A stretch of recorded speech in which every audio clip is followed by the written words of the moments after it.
now that we have the model of experience utility, we can model the behavior of the consumer as a utility maximization problem.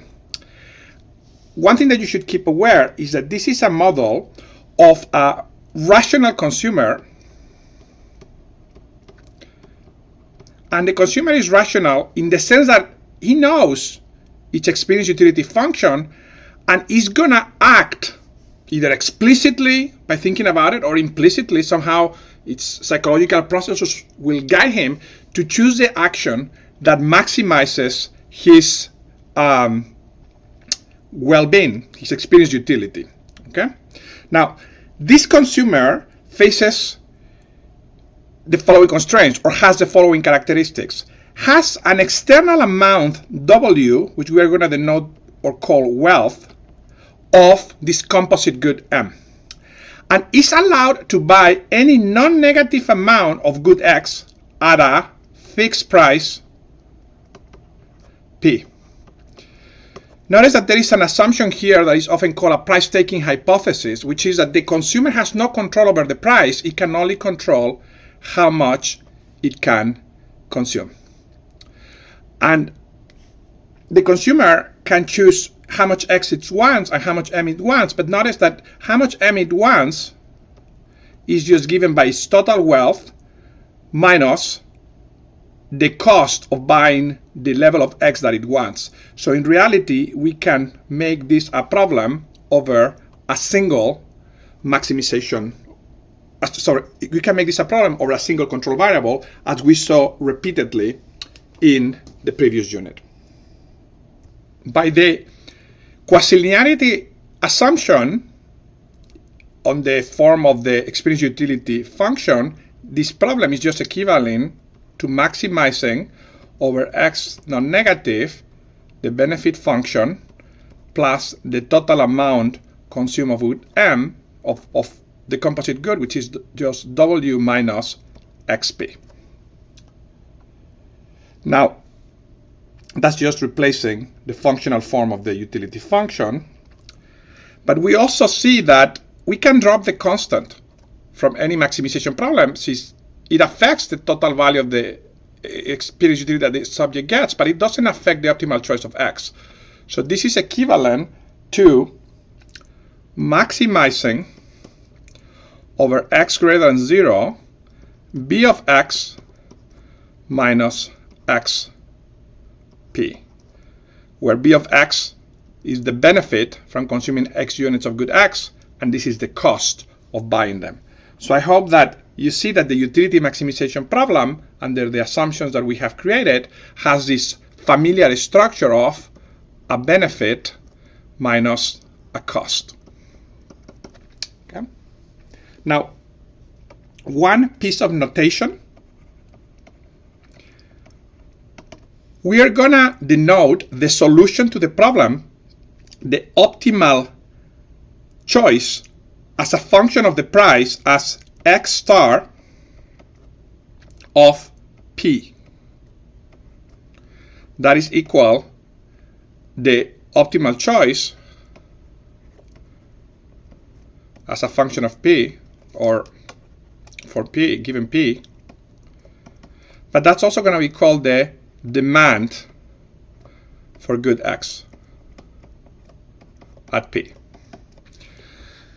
Now, as I mentioned before, the consumer in reality has to choose how much X and how much M he's going to consume. It's just that M happens residually. So notice that once we have X star of P, the amount of the composite good that he consumes is just given by the budget constraint, basically by W minus P X star of P.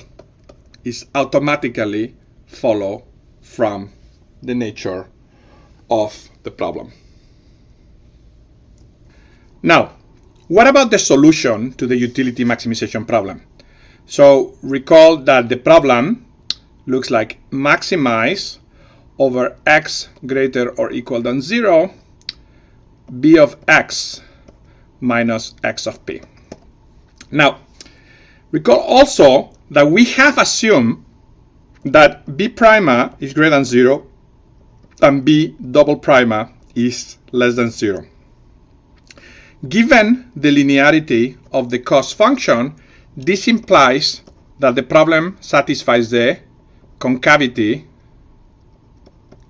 conditions are satisfied, and in that case we know a lot from unit 1 about the properties of the solution, and that's what I'm going to do now, is characterize them. In particular, we have to worry about 3 cases that I'm going to draw for you. Case 1 is the more interesting one in some sense, which is an interior solution. And this is a solution in particular where the demand at that price is greater than 0. Now, how do the first order conditions for this case, and in general the characterization of the solution, look? So we can do these first order condition maps or graphs that we were doing before, and it's going to be a case that looks like follows. We have at P, this is the X, a constant, what we were referring to before in the math section as a constant marginal cost. We're going to have a marginal benefit function that somehow crosses from above. So B prime of 0 is above P, and it eventually crosses. And we're going to have that the optimal level of demand is this given by the cross, X star of P. So in particular, X star of P is given by the solution to B prime of X equals P. That is the equation that determines the interior solution. Now, there is a second case that we also look at length in Unit 1, which is a corner solution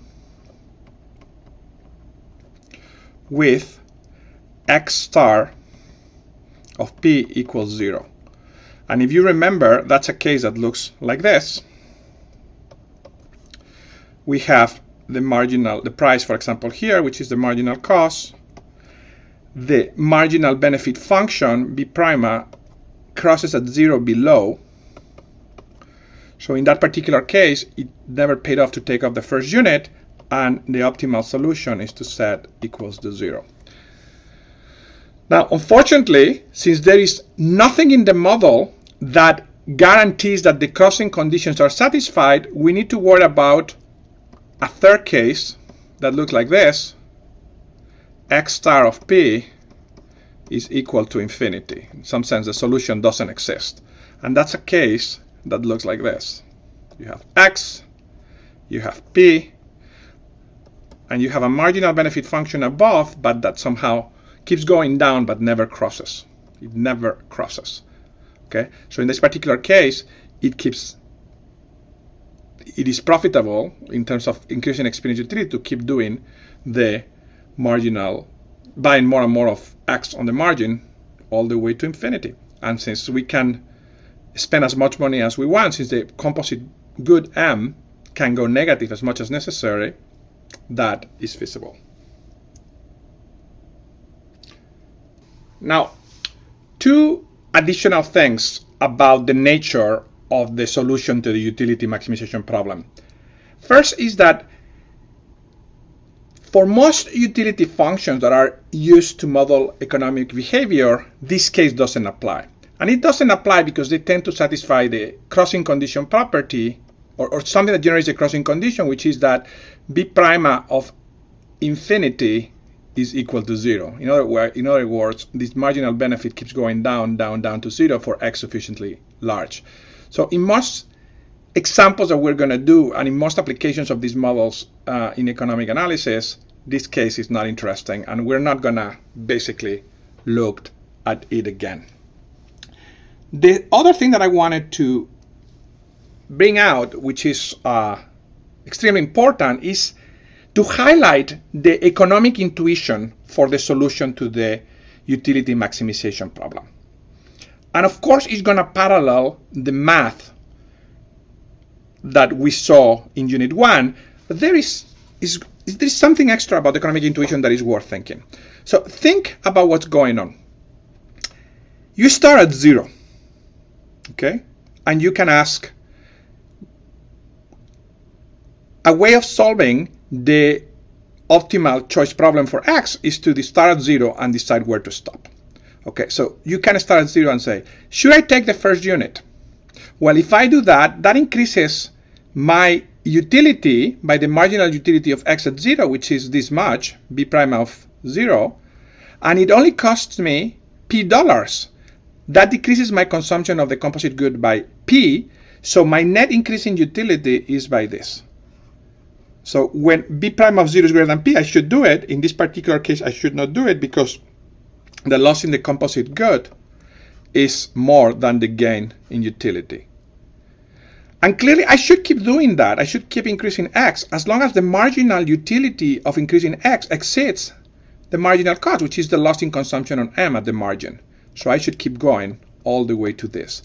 It's only at the point where the marginal benefit or the marginal utility of X is equal to the marginal cost that it generates, the loss in consumption of X, that you should not take the extra step of X. In this particular case, since the extra cost of X, of consuming X, keeps getting larger and larger by the decrease on B prime, you stop at 0 and you never go further. So the marginal benefit function is very important because it really measures the value of this additional unit. It really measures the value in terms of experience utility of consuming an additional unit of X. And P is very important because it measures the cost in terms of lost utility from consuming less M of buying an additional unit of P. And somehow the optimal solution involves balancing these two.